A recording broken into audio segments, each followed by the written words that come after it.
নমস্কার বন্ধুরা, জ্যোৎস্নার রান্নাঘরে হচ্ছে আমি আজকে রান্না করব নতুন একটা রেসিপি। দেখতে থাকো, জ্যোৎস্নার রান্নাঘরে দেখাচ্ছি। হ্যাঁ, এই দেখো বন্ধুরা, আমি গ্যাস চালু করে দিয়েছি, কড়াই বসিয়ে দিয়েছি, আর চিচিঙ্গাটা আমি পাতলা পাতলা করে কেটে নিয়েছি। এই দেখো বন্ধুরা, এই দেখো আমি একদম পাতলা পাতলা করে কেটে নিয়েছি।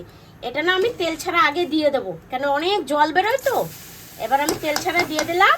এবার একটু নুন দিয়ে না ঢেকে দেবো, পুরো জলটা বেরিয়ে একদম শুকনো হয়ে যাবে, একদম মাখো মাখো হয়ে যাবে। তখন আমি বাকিগুলো দেব, নিচে ইয়ে করে বাটিতে ঢেলে তারপরে চিংড়ি মাছটা ভেজে তারপরে দেখতে থাকো কিরকম করে করি। পুরো একদম জল বেরোবে অনেক, দিয়ে আমি এখন একটু নাড়িয়ে ঢাকা দিয়ে দেবো, কম করে ঢাকা দিয়ে দেবো, তাহলে একদম পুরো জলটা বেরিয়ে যাবে। বাকিটা তোমাদের পরে দেখাচ্ছি, দেখতে থাকো। এই দেখো বন্ধুরা, জল একদম শুকিয়ে গেছে। দেখো জল বেরিয়ে একদম শুকনো শুকনো হয়ে গেছে। এবার আমি এটাকে কড়াতে থেকে গামলায় ঢেলে নিচ্ছি। গামলায় ঢেলে নিই।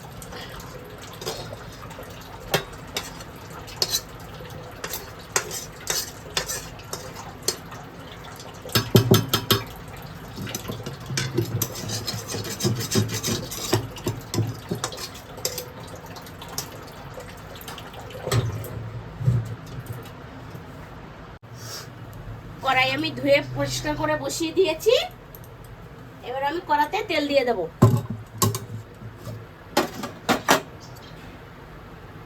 আগে আমি চিংড়ি মাছটা ভেজে নেব।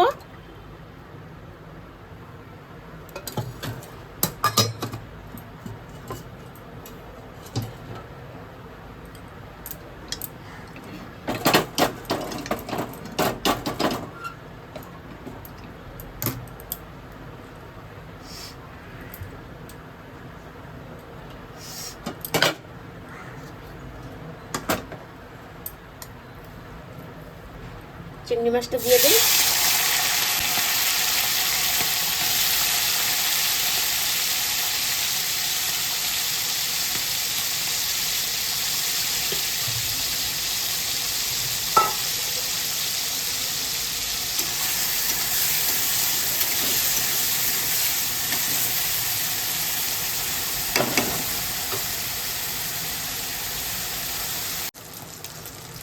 দেখো বন্ধুরা, চিংড়ি মাছগুলো ভাজা হয়ে গেছে, আর এগুলো হচ্ছে একদম দেশি চিংড়ি মাছ। ঠিক আছে, ভাজা হয়ে গেছে। আমি এবার এটাকে তুলে নিচ্ছি।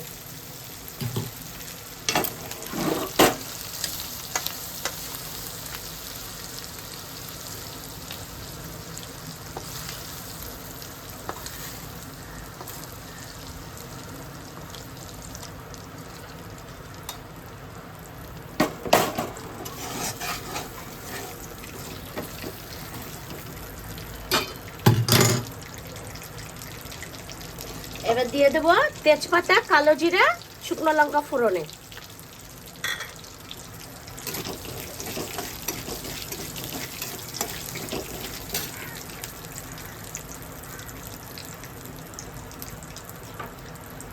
আর দিয়ে দেবো কাঁচা লঙ্কায় পেকে গেছে, কাঁচা লঙ্কা আর পেঁয়াজ।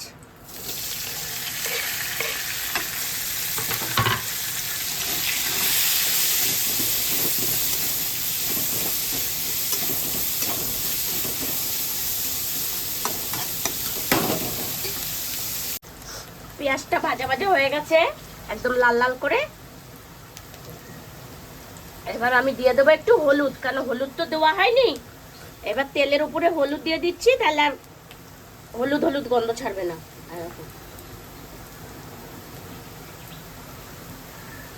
হলুদটা দিয়ে দিয়েছি, একটু নেড়ে দিলাম। এবার চিচিঙ্গাটা দিয়ে দেবো।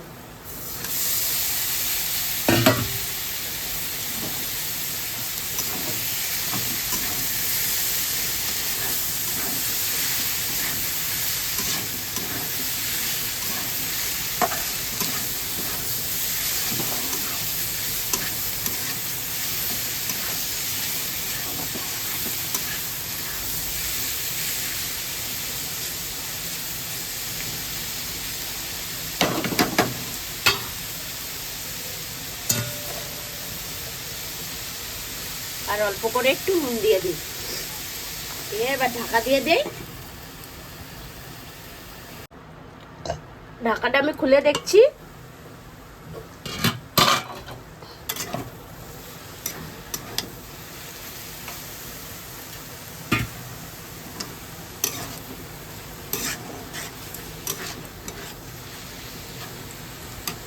এবার আমি চিংড়ি মাছটা দিয়ে দিচ্ছি এটার মধ্যে,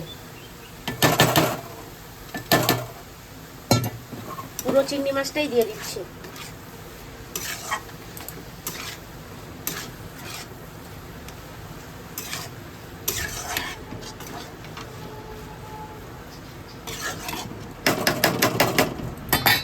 একটু ভাজা হবে, আর আমি না সামান্য একটু চিনি দিয়ে দিচ্ছি, এটা মিষ্টি হবে না, এমনি জাস্ট নুন মিষ্টি ব্যালেন্স করার জন্য একটুকু দিয়ে দিচ্ছি।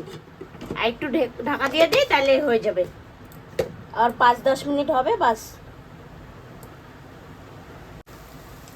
এই দেখো বন্ধুরা হয়ে গেছে, এবার আমি নামিয়ে নেব। এই দেখো পুরো একদম সুন্দর ভাজা ভাজা হয়ে গেছে, তেল ছেড়ে দিয়েছে পুরো, আর এখন কড়াতে লেগে যাচ্ছে। হ্যাঁ এই দেখো পুরো সুন্দর হয়ে গেছে। এবার দিয়ে দেবো একটু ধনে পাতা, ধনে পাতা দিয়ে নাড়িয়ে দিচ্ছি, তারপরে নামিয়ে নেব।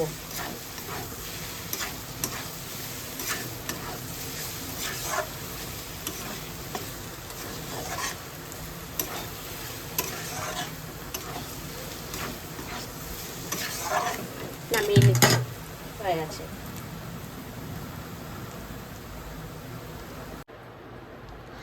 এই দেখো বন্ধুরা আমার তরকারিটা হয়ে গেছে।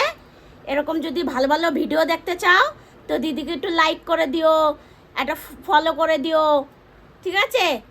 কমেন্ট বক্সে কমেন্ট করো এত সুন্দর তরকারি রান্না করার জন্য। দেখো হেভি লাগবে খেতে, শুকনো ভাতে মেখে খাবে তো দারুণ লাগবে খেতে, ঠিক আছে? চলো টাটা।